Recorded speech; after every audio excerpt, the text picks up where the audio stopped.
Hey, welcome to the show. I'm Yanni Rude. And I'm just Terrell. You ever been out somewhere and overheard two people having crazy conversations? Well, we are those people. We've been having these conversations since college. Yep, it's the Regular Guys Random Thoughts podcast, Love is Blind, Season 6, Episode 3 recap. Be sure to like, subscribe, rate, and leave a review. You know, ever since you told me about the comment, I haven't seen it yet. I can't unsee this thing. It looks like Dad back here, right? Yeah. And I can't unsee it. And it doesn't say that. It actually has my name on it. Right? Yeah. But you put it together, and it still looks like it. Yeah. it looks like Dad back there. Every time I see this, I'm like, oh. So that I can't unsee what she said in that comment now. I think it was Thank NYC God Queen. It doesn't say bod under here. It doesn't say it, but That's what it is. Dad bod. yeah. Well, no Dad bod as episode 3 starts. Here we are, season 6 of Love is Blind. Amy and Johnny, right where we left off last time, they are getting ready to meet all these things, and then they walk out. Yo, I'm going to say this, and my wife said it too. Johnny got some style. I like what he wore when he went out there. And he looked good when he went out there. I thought Johnny looked good. I thought Amy looked good. And I just wonder what it's like to be in that situation where you're just waiting to see this person that you've proposed to, like all the different thoughts going through their head. But when the doors open up, they get together, and you could see the attraction and chemistry between them as they're together. And so I'm excited for them, and I really hope they work out. And I was curious to see how tall, Amy was compared to Johnny, but I think they're just a good looking match. But I thought this was really interesting. When you think about this whole experiment, Amy says she usually goes for more ethnic men. Mm-hmm. And so now she got herself a white boy, and that's what the experiment's about, for you to take away what you normally go after and not worry about the exterior and focus on the interior of the person. So I'm already excited about this couple. Here's the thing. Not only did she only date ethnic men before, she said she wouldn't have even looked at him. Right. That's the key part. She would have been like, eh. All right, continue. Yeah, so you're right. This is exactly what this is about, and this is why we love this. And maybe that's what's up for this couple next. AD and Clay, because we see Clay in the men's quarters getting a little emotional with Jamal. It was almost like a fake cry to me. I was like, come on, Clay. Like, either you're going to cry or you're not going to cry. But it'll be, I just try my best, and but no tears. Stop it. Right. But so here's the thing. And he did that, and then he went in the pod with AD and then told her that, he cried about it. And, of course, he got some brownie points for it. I told you this works. It works. It probably works well for AD, is what it seems like. So I do respect the fact that he apologized for cursing and reacting the way he did when she said she had a connection with Matthew, because to me that was really uncalled for the level that he took it. And my first thought is, if you're doing this now in the pod, what are you going to be like in real life? Right. And it seems like AD has a history of attracting turds. Good looking, athletic, successful probably, but turds. So hopefully Clay doesn't fall into that same category, but I really think AD needs to be cautious. Yeah, she should, but she looks like she's heading in head first, blinders on, let's go. Laura and Jeremy, the thing about it is, they have an interesting conversation that a lot of people probably should have prior to spending the night. Yeah, do you snore?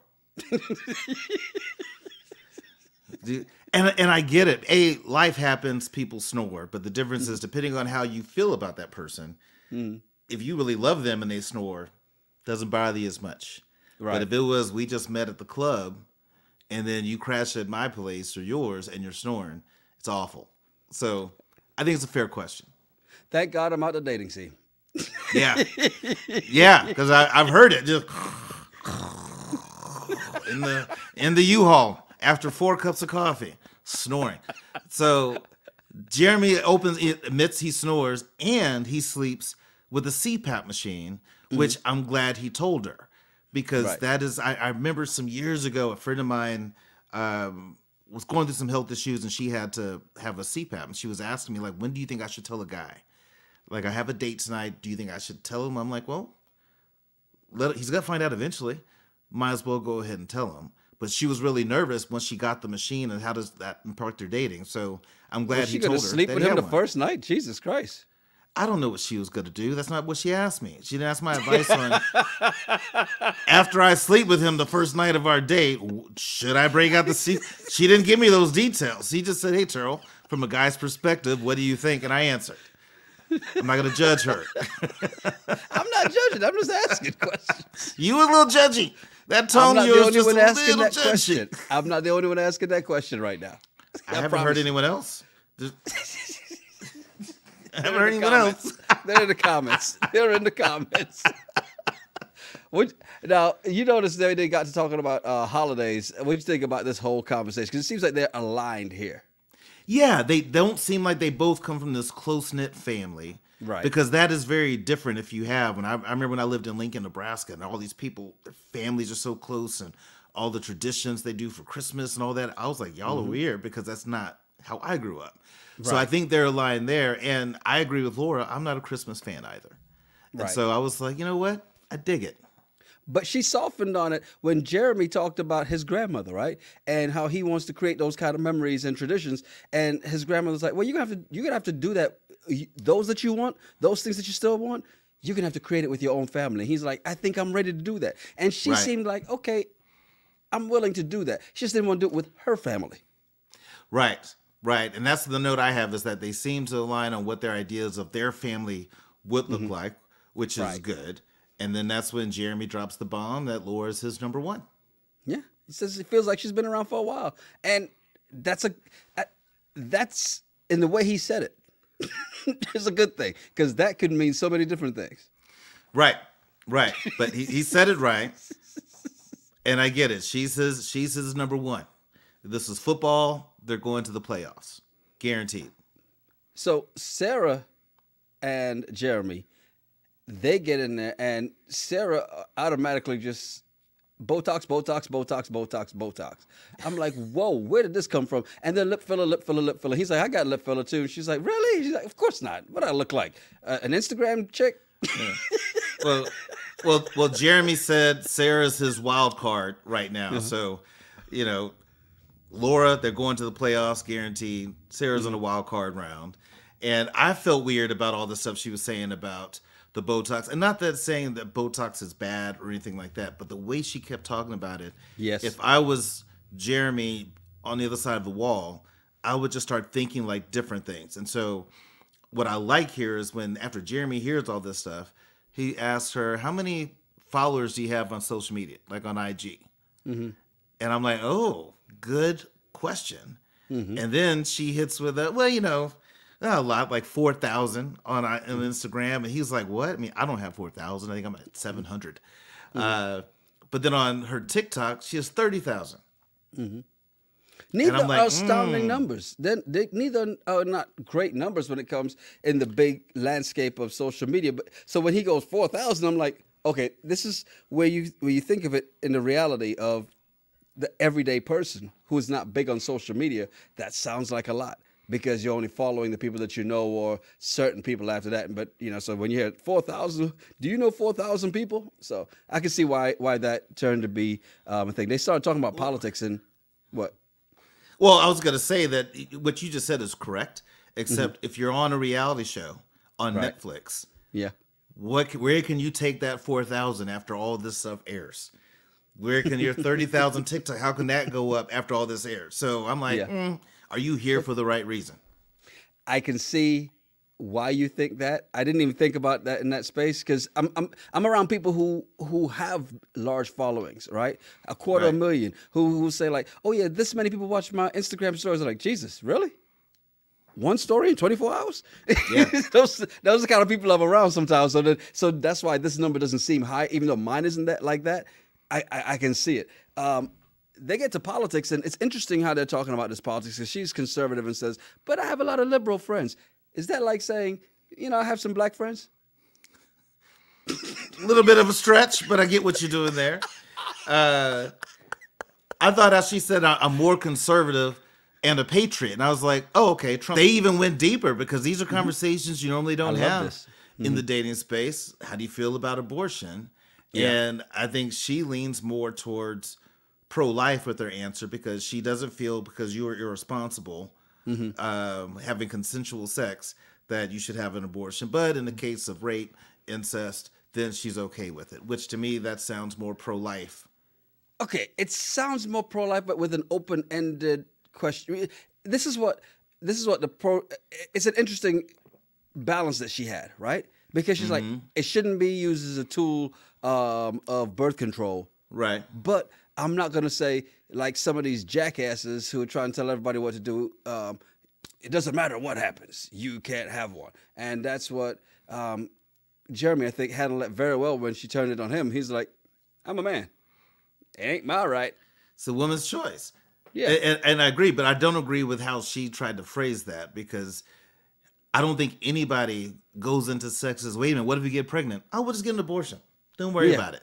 True. So it's not so much that people are using abortion as a sense of birth control, but I think pro-lifers use that line. That's a talking point that they use often. You probably hang around a lot more pro-lifers than I do, so. Well, welcome to Texas. Damn it, man. Yeah, you forgot. Welcome to Texas. Use here now. Here's the thing I got out of this, because considering the way the conversation started and where it went, I thought it was a great conversation. But to me, it gave homie vibes. If we get back to Ready to Love, it gave homie vibes. It gave kind of like just like good friends. There was no romance in that conversation at all. It wasn't, but they got a little bit deep. I mean, he started to talk about his dad passing, and he goes to his dad's grave often and said, hey, I would invite you to come. So I think Sarah asked him about his parents. Yes. If they'd want to meet her, and she explained his dad had passed. But here's what I thought was interesting. When she said, have you shared this stuff about, your dad with anyone else? And he said, well, everyone knows that my dad passed away, but the details of me going to his grave and talking with him and wanting to bring somebody to meet him at the grave, no, I haven't. And I was like, well, I wonder if he ever told Laura that. If Laura's his number one, that's interesting. But Laura's his romantic number one. Sarah Ann and her Botox and lip fillers is his good friend. That's his homie. Yeah, exactly. That's what, and I could be wrong, but that's what I got from it. But next up, there's no homie vibes in these two, Brittany and Kenneth, and I like the fact that they just address the elephant in the room immediately. Because here's the thing, you knew that he could tell she was white, and you knew that she could tell he was black. There wasn't a question. Let's go. Here we go. Are you about to do that again? Here we go. Dak, is that you? Well, here's what's funny. Brittany walks in the room and she sees the painting date planned and the salad. And she's like, I love you. Like, you got everything I need right here. Yeah. But I think that she just wanted to confirm that what ethnic background he was. Yo, the funny thing was she said, what's your family? Not you. Yeah, he's like, I'm the white guy in the family. But but that's a way to open the conversation. What if he is the white guy and he was adopted and he grew up in Third Ward and he hung out with Paul Wall and all them and he just sounds this way. She was just trying to get an idea what she was working with. Yeah. And this is really interesting about Kenneth, because Kenneth also mentions in another conversation in the lounge, he's never dated a white girl before. Right. Exactly. And then interesting thing about this though, he said in that lounge as well that he thinks she gives off blonde vibes, right? Right. So the only thing he got correct on her, because they started guessing each other's looks, was that she has long hair. Yeah. She guessed everything else was wrong. I mean, because that's all we got so far, and the blonde obviously is wrong. She got everything right. She's like, well, I'm guessing stocky. Stout. That's what she said. And she went back. She's like, well, not as unless you're 5'4". Yeah, not a short side unless you're 5'4". And he was like, well, I am 5'4", and she was just like, oh, well, I'm gonna trust the experiment, but Yo, I love that. I love that. Because she's like, I don't want you to tell me. Because she's like, we're not confirming anything. I'm just going to tell you what I think, which I like. Because you can confirm if you want to. They chose not to. And I like that about them. It is. I think that's really good. Because I wonder what people think I look like on the other side of a wall. And I'm sure the first thing's probably not black. But whatever. Hey, when I first got to Charleston, people thought I was tall, dark skinned with long dreads. I'm like, nope. Yeah. So Kenneth asked her, how does she feel about physical intimacy? Yeah. And she said that her preference is to wait till marriage. Now, luckily, this is a fast process that you're really only waiting 4 weeks. But he's like, I can wait 4 weeks. Yeah, I can wait 4 weeks. Totally fine with 4 weeks. Now, if it's 4 months, 4 years, that's going to be a lot of prayer. Be at the altar every day. You see, you can see the finish line in this process. Right. You see, 4 weeks, I got time. But what I like about this is this concept of, and we've talked about this on our regular podcast, about waiting to have sex or waiting till marriage. I think this works well when they both have the same religious values, the same background. Like, it makes sense. If he wasn't, if he was somebody more for the streets and she was very religious. Yeah, she was Clay. If he was Clay, yeah. Interesting thing about this, because he's like, I like that because I want God to bless this marriage. And I'm like, like you said, they are aligned. They are great together. This is my number one couple. So I like Amy and Johnny, but I like this couple right here. I really do. I agree. I mean, I feel like they are a really good example of what this experiment's about, because they're probably first for each other. Because Brittany never said that she's dated men of color before. But she has. You think? I'll tell you why. Probably it might be a next episode. Okay. I would think that she hasn't. But so then, now, everything worked out well for Amy and Johnny. So Kenneth says, all right, I found my person. And he said he has no doubt in his mind that she is the one he is supposed to be with, and proposes. And of course, she instantly says yes. And just to see the excitement in both of them. It is not so much tears. It's the excitement of like, wow, I can't wait to see their story as they go. So I'm rooting for them. Hey, we're both rooting for them in this one, man. I'm excited for them. Next up was Jessica and Jimmy. And before she even went into the pod with Jimmy, she's like, she's in love with him and she wants to have his babies. Okay. Yeah. She's quite excited. She's quite excited about Jimmy. It's weird. I have just mixed feelings about Jessica, because I think she's a beautiful girl, but there's just a whole lot of stuff that comes with her outside. You could say she's all right. I mean, if you saw her in a magazine, you wouldn't be like, why the hell is she in here? It makes sense. Yeah, I don't say that about anybody. Bottle girl. I think it's because she reminds us of like what a bottle girl would look like. And nothing wrong being a bottle girl, and there are a lot of bottle girls that are beautiful, but that's their purpose. Yeah. But she's just been through a lot. So I think that she's not just all looks and no brain, but she's just been through a whole lot for Jimmy. But Jimmy's trying to be open with it, and he's trying to say all the right things to make her feel like he's really into it. So then he asked her about his daughter.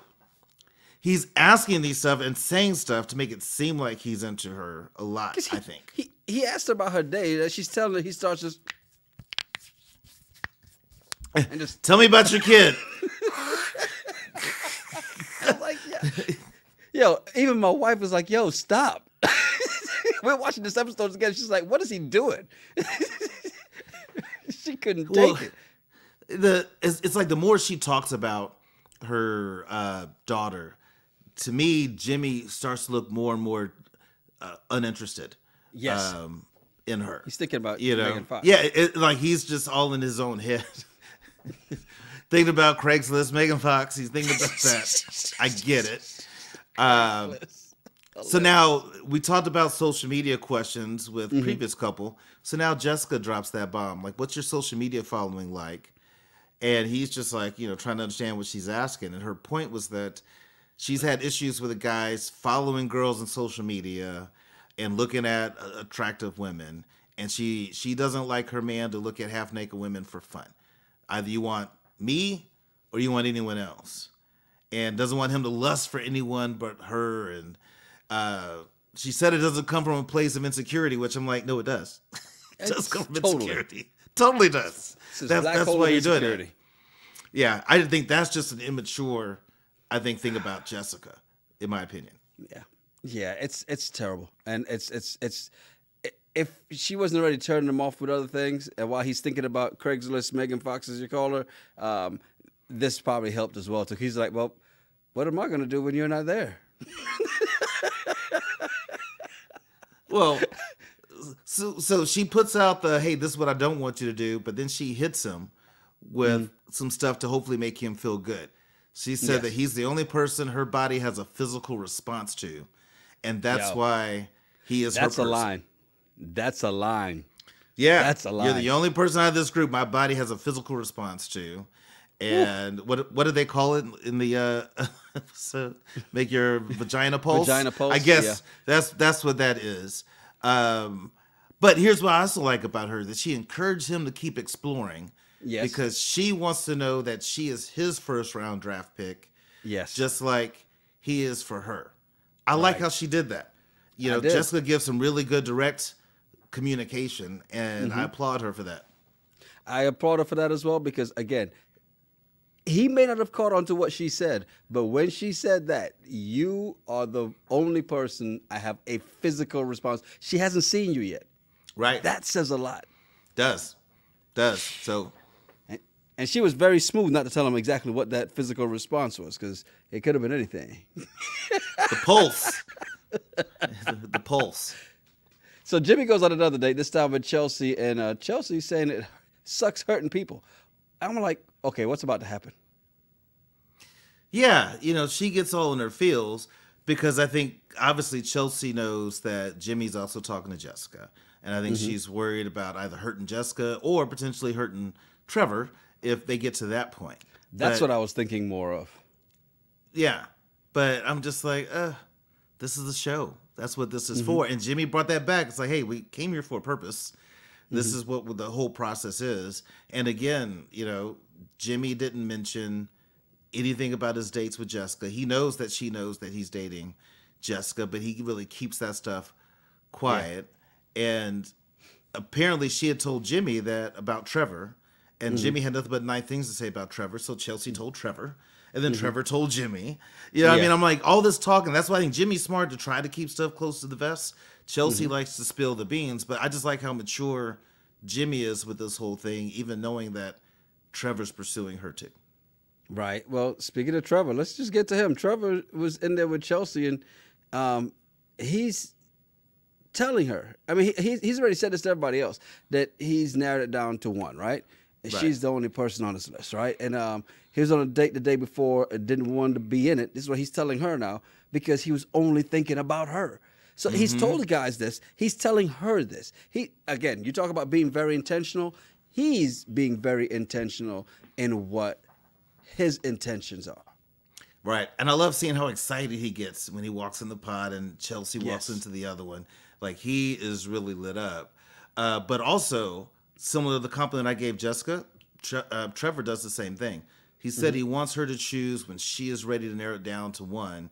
Yes. But he also said, no one else will feel for you the way I feel for you.